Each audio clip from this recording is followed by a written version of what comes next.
Allah tells us, call upon me. He's not saying ask through someone else. He's not telling you to wait for a special time or place. He's telling you wherever you are, however you feel, just call upon me. And then what does he promise? I will respond to you. Not maybe, not I might think about it. No, he says, I will respond. The King of Kings is giving you a direct guarantee that when you talk to him, he listens. And when you ask, he responds. In the same verse, Allah uses the word worship right after mentioning dua, as if to say that making dua is worship. In fact, the Prophet Muhammad sallallahu alaihi wasallam said, dua is the essence, the very marrow of worship. Think about it. The marrow is the core of the bone. It's where life is nourished and sustained. Similarly, dua is the heartbeat of your connection with Allah. It's not just a request, it's a declaration of your dependence, your faith, your love for your Lord. Many people think dua only means lifting your hands and saying, oh Allah, give me, oh Allah, help me. That is, of course, one type of dua and a powerful one. But there's another type of dua that many forget, and it's just as important. That is the dua of worship. Yes, every time you perform an act of worship, your salah, your fasting, your charity, your kindness to others, your smile, your honesty, your patience, all of it is a form of dua. Why? Because when you worship Allah sincerely, even without uttering a word, you are asking Him through your action, oh Allah, accept this from me. Oh Allah, draw me closer to you. Oh Allah, protect me and bless me through this act. This is why after salah or after doing a good deed, you often feel a change inside, a calmness, a joy, a sense of light entering your heart. And sometimes you don't even notice how your life starts to shift, how problems begin to untangle. That's because your worship was a silent dua and Allah responded to it. Have you ever helped someone and they came to you crying, saying, Wallahi, Allah sent you to me today. I was at breaking point. That's not a coincidence. That's Allah using you because of the sincerity of your worship and your connection with Him. Here's something beautiful from the same verse and hadith traditions. Allah loves it when you ask Him. Yes, you heard that right. He loves it. The Prophet ﷺ said, ask Allah from His bounty. Ask Him to bless you. Ask Him to provide for you. There is absolutely nothing wrong with raising your hands and saying, oh Allah, bless me with your gifts. Oh Allah, give me from your mercy. Oh Allah, let me enjoy your favors. Why? Because Allah loves being asked. Subhanallah. How incredible is that? Allah does not need you or me. He is Al-Ghani, completely free of need. We are the ones who are in need, always. And yet, out of His love and mercy, He invites us to ask Him. He encourages us. He welcomes our prayers. He loves our voices calling upon Him, and He responds even when we don't realize it. So never feel shy to ask Allah. Never feel like you're bothering Him. Never hold back your pain, your dreams, your requests. Because the more you speak to Allah, the more your soul will feel alive. And the more you turn to Him, the more you will feel His nearness, closer than anyone else ever could be.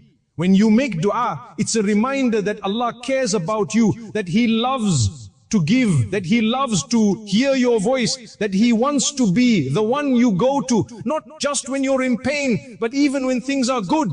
He wants you to rely on Him, not because He needs it, but because you need it, because your soul finds peace in turning to Him. One of the most powerful reasons why Allah wants us to make dua is to help us feel independent of people. How many times have we said it ourselves? You just can't trust anyone these days. Even the ones you love the most, at some point they let you down. And it's true. Even the people who mean well, your family, your friends, your closest supporters, there comes a time when they can't help you anymore. Not because they don't care, but because they're just human.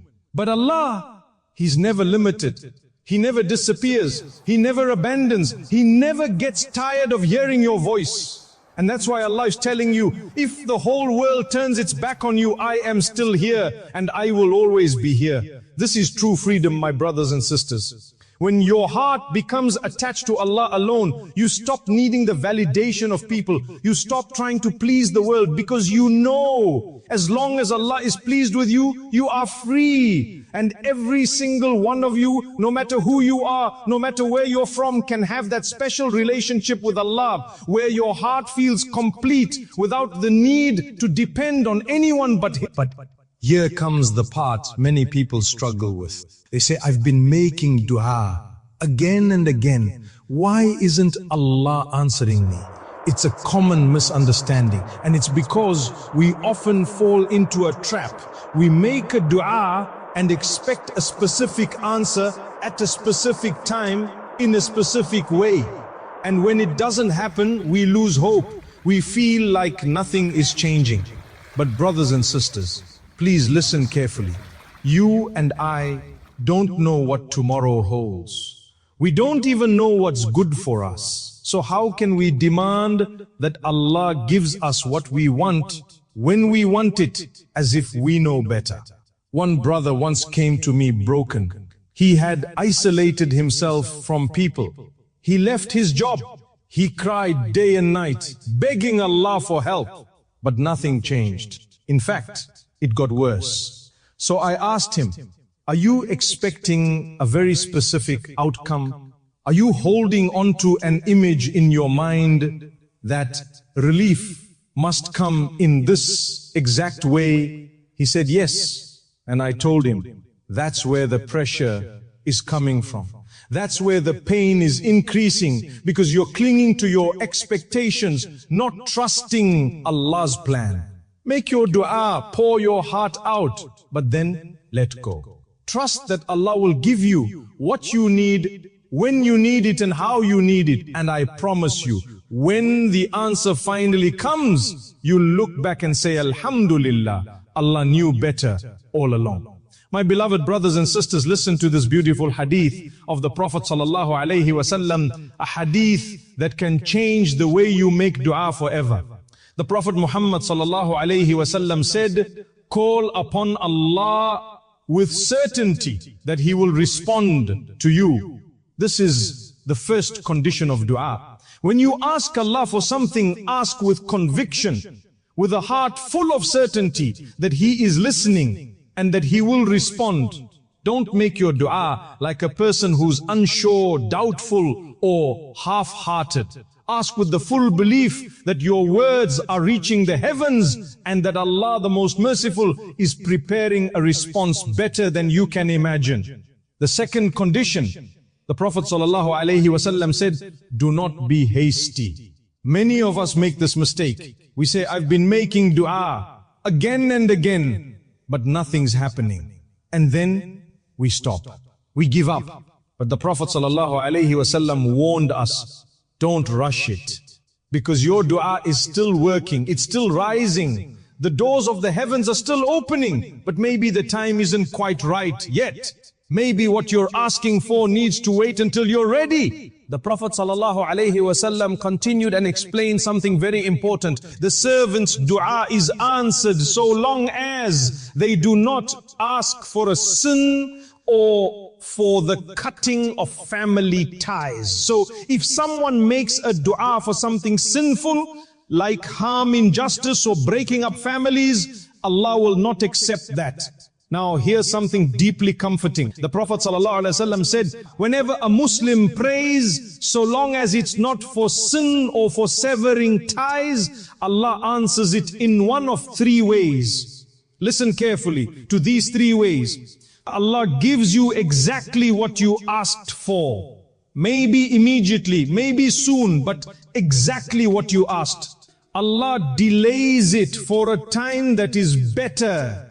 Sometimes you're asking for something but you're not ready. Allah delays it, not to punish you, but to protect you or perfect the outcome. Allah removes a harm from your life that was equal to your dua. You might not even realize it, but the car accident you avoided, the illness that never touched you, the heartbreak that passed you, it was dua working behind the scenes. Oh subhanallah, you never lose when you make dua. So never ever say, I prayed but it didn't work. Instead say, I prayed and Allah is working in ways I may not see yet.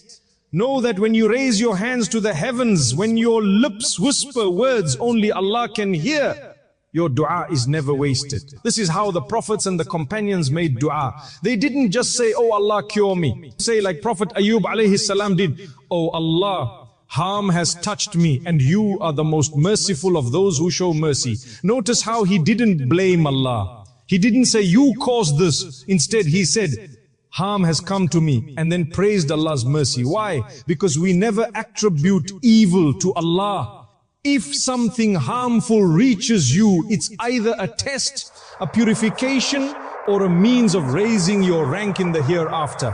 But pure evil with no benefit at all is something that Allah never decrees for His servants. That's the way you make dua. You hand your affairs over to Allah with complete trust. You say, oh Allah, whatever you do with me, let it be through your mercy. That is the dua of someone who knows that Allah always does what is best. Look at what Allah says in the Quran. Those who turn away from my worship will enter hell in humiliation. What does this mean? Doesn't mean if you simply forget to make a dua, you're doomed. No, it means if you abandon worship, if you turn your heart away from Allah, if you stop believing that He is the one in control, then you see, dua is worship. When you don't ask Allah, it means you think you don't need Him. It means you believe someone else can provide, someone else can solve, someone else is in control. That's why some people pray to others besides Allah and then expect Allah to reward them. But it's like working for Hyundai and expecting Toyota to pay your salary, as one of my friends once said. It just doesn't make sense. If you want from Allah, then turn to Allah, not to the stars, not to spirits, not to graves, not to people, but to the one who created them all. Someone might say, but if Allah already knows everything, if He's already written my destiny, then what's the point of making dua? It's a common question and a valid one. Yes, Allah has written everything, but some parts of your qadr are connected directly to your dua.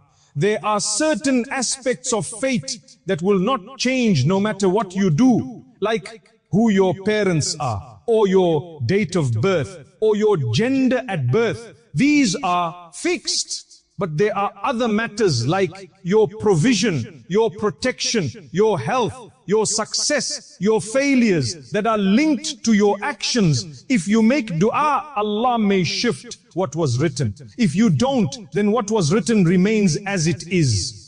The Prophet ﷺ said, nothing repels destiny except dua. Subhanallah. Your dua has power. It's like a key that unlocks a different path, a better path. So don't give up. Don't say it's already written. Say, my dua can change what's written for the better.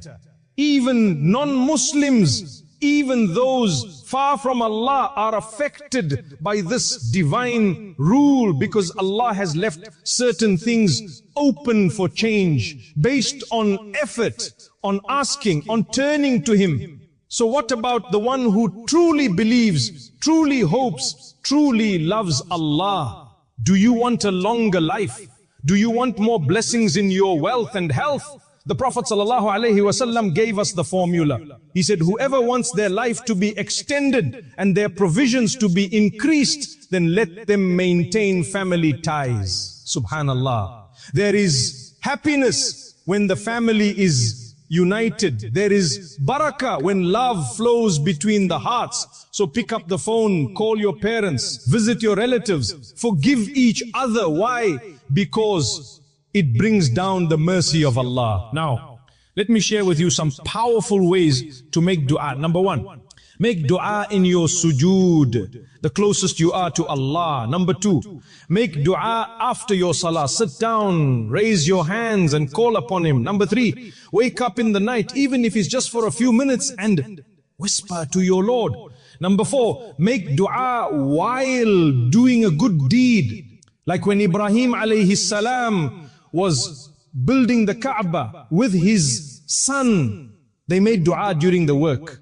So next time you giving charity or helping someone or cleaning the masjid, make dua right there, because that deed becomes your witness. And don't worry, dua can be in any language. Yes, in any language that comes from your heart.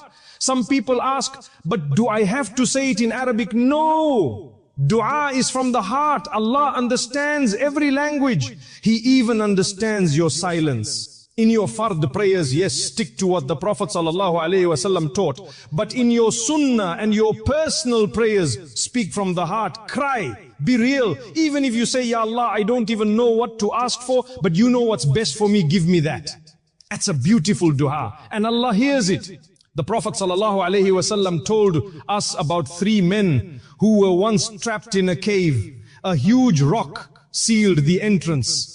They couldn't escape. So what did they do? They didn't have phones. They didn't have tools. They didn't panic. They turned to Allah with their good deeds. The first man said, Oh Allah, I had elderly parents. One night they slept before I could give them milk. I stood there waiting, holding it in my hand until they woke up. Even though my own children were crying of hunger, I waited. If I did that for your sake, then oh Allah, remove this rock. And the rock moved slightly. The second man said, Oh Allah, I had a cousin I loved deeply. I tried to tempt her and she refused. But when she was in desperate need, she agreed. And just before we did the haram, she said, Fear Allah. And I stopped. I walked away. I feared you. If I did that for your sake, remove the rock. And the rock moved more, but they were still trapped. Then the third one said, Oh Allah, a worker of mine left before collecting his wages. I invested his share and it grew. Years later he came back. I gave him everything, the animals, the wealth, all of it. If I did that for your sake, then oh Allah, let us out of this cave. And the rock moved completely. They were free. Subhanallah. This is tawassul. It's using your good deeds as a means to get closer to Allah. You're not bargaining with Allah. You're simply saying, Oh Allah, I did this for you and today I need you. I'm knocking on your door with that deed. That is not arrogance, that is sincerity.